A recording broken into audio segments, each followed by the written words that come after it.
U.S. unemployment claims have now spent 8 straight weeks in the millions, now totaling upward of 36 million.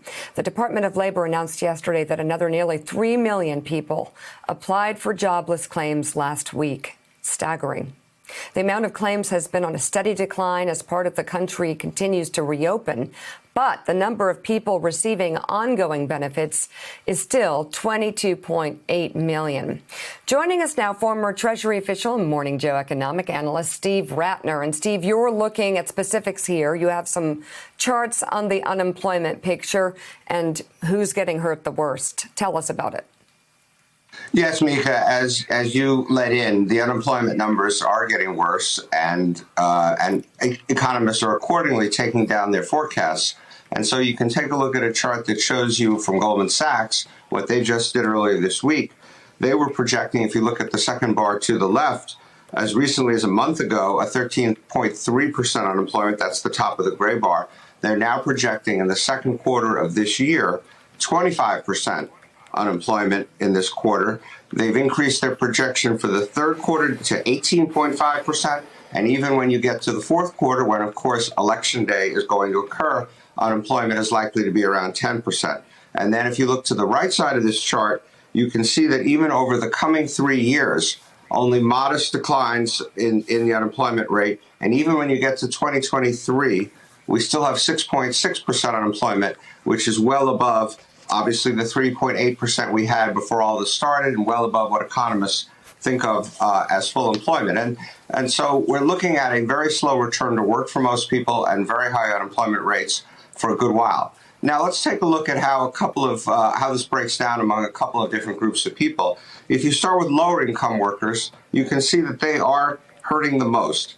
39% of all workers who make less than $40,000 either lost their job or were furloughed back in March. And that's obviously before even much of this hit. So 39% of lower income workers lost their jobs. Only 19% of workers with incomes between $40,000 and $50,000, and only 13% of workers with incomes over $100,000. And needless to say, in these lower income areas, disproportionately minorities being hurt the worst by what's happening on the unemployment section. Now, you mentioned the Recession, so let's talk about what's happening to women. If you start actually all the way on the left here, you can see, not surprisingly, that historically men made up most of the labor force, 52% compared to 48% if you go all the way back to 2000. In the 2008-2009 recession, you can see what happened. That was a man recession. You can see that the share of jobs that went to men, the blue line, drops precipitously. The share going to women increased. And in fact, for the first time in our history, women had more jobs than men coming out of the 08-09 recession. And then we went back to a more traditional pattern. But all the way on the right, you can see what's happened really literally in just 1 month, which is far more women lost their jobs than men who lost their jobs. And so the share of the labor force going to men has gone up. And why is that? That's because this is a very different recession than the last one. The last one was mostly about manufacturing, construction, jobs predominantly done by men. This recession, a pandemic recession, is about, so far anyway, leisure, hospitality, education, and even in some parts of healthcare, women represent a majority of the labor force, so they are being hurt the worst this time around. So it's a different kind of a recession, and one that unfortunately is hitting some of the people we least want to have hurt, people at the bottom of the income scale, minorities and women, disproportionately. And as we start to get numbers from later in the downturn, the April numbers and the May numbers and so forth, you should expect to see more of the same.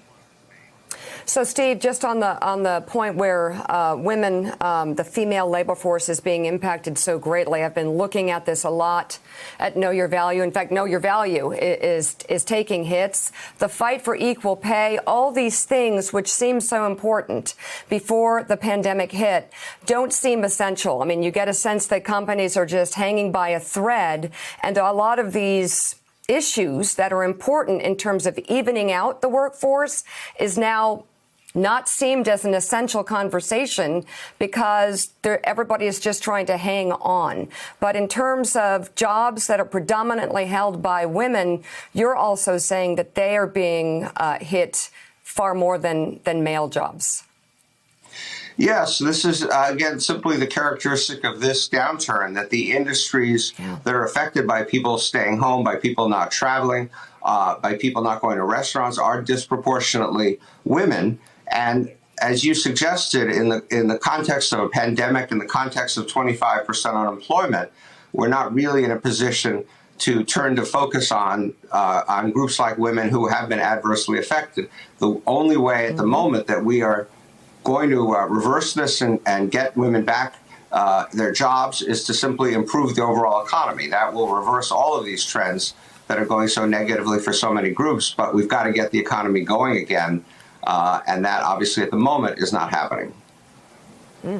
So, Steve, on the question of getting the economy going again, the House will vote today on a $3 trillion stimulus package, another $3 trillion. The Senate says it's dead on arrival. They won't even take anything up probably until after Memorial Day. So now we're looking out to June. Given the fact that we already have $3 trillion worth of stimulus that's been appropriated and approved and sent out the door, on its way out the door, some of it, does $3 trillion more, does that help bring down some of these numbers you're showing in the graph, or is this problem just too big for this injection of money coming out of Washington? We have to keep at it, Willie. There's no substitute for the government continuing to use its arsenal to try to combat this. It's not gonna go away by itself, and so we need to do more. And what's surprising to me at the moment is that the White House has been poo-pooing the idea of doing more. You've had this, I wouldn't call it a battle of words, but Chairman of the Federal Reserve Powell said earlier this week that the economy was in tough shape and Congress really should think about doing more. The Treasury Secretary immediately came back and said, well, let's kind of, and this is what Mitch McConnell has also been saying, let's kind of wait and see how this all unfolds. The problem, this is so typical of the government's response to this entire pandemic, with a few exceptions, in that we kind of wait to see what happens and then we do something about it. We know what's going to happen. We're going to have high unemployment and a deep recession for a long time, and the government has to do more. For example, the extra unemployment benefits that they voted in the big stimulus package run out after 8 weeks. These people are not all going to be back at work after 8 weeks. So what do we do about that? And I would say one last point. I think there's an old saying, don't let the perfect be the enemy of the good. That's what happened with the big stimulus package. We got it done fast. That was important. That was valuable. But now we need to be thoughtful. And among the things we need to be thoughtful about is what I call rebuilding America. Even when this passes, not all these jobs are going to be there. Some of these jobs have been eliminated forever for various reasons we can talk about.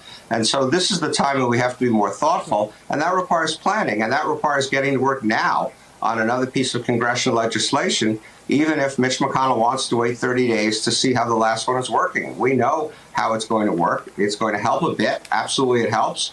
But it's not going to keep unemployment or get unemployment back down to where it was before we started this. And as I said, the House will vote today on a new piece of stimulus, but the Senate, Mitch McConnell and others, Republicans, saying it's dead on arrival when it reaches their body. Jim Vandehei, all these numbers that Steve is walking us through, the numbers we get, the devastating numbers, every Thursday at 8:30 Eastern Time, the weekly unemployment report, the report we got a week ago this morning about the jobless report in April, put the pressure on the president to say the things he's saying about opening the economy. He's looking at all those numbers, not from a public health perspective, but he's looking at it from an economic perspective and in terms of his own reelection and saying, we can't go on like this. We have to start opening in places like Wisconsin. I mean, he's not wrong about the economic consequences of people staying at home. His own White House, I think Mnuchin over the weekend said unemployment could get near 25%. His economic advisor, Kevin Hassett, said it's going to be at least 20%. So it's safe to assume that a quarter of America is going to be out of work. And as Rattner was pointing out, a lot of those people aren't going to be coming back to work. And so when those paychecks stop, when the checks from the government stop coming, or when your unemployment benefits run out, they're going to need money, right? And the question for Republicans is, are they going to do another stimulus? I don't think they will now, obviously.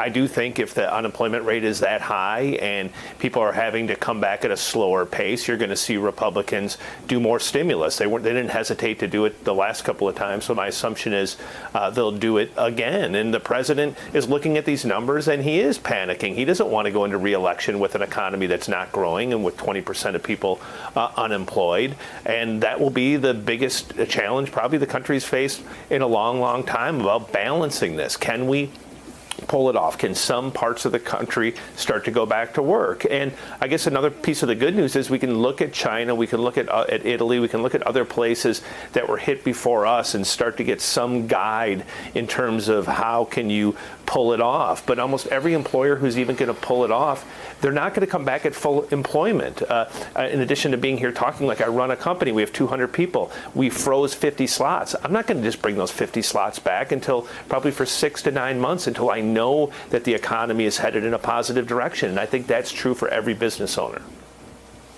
All right, Jim Vandehei and Steve Rattner, thank you very much. Thanks for checking out MSNBC on YouTube, and make sure you subscribe to stay up to date on the day's biggest stories. And you can click on any of the videos around us to watch more from Morning Joe and MSNBC. Thanks so much for watching.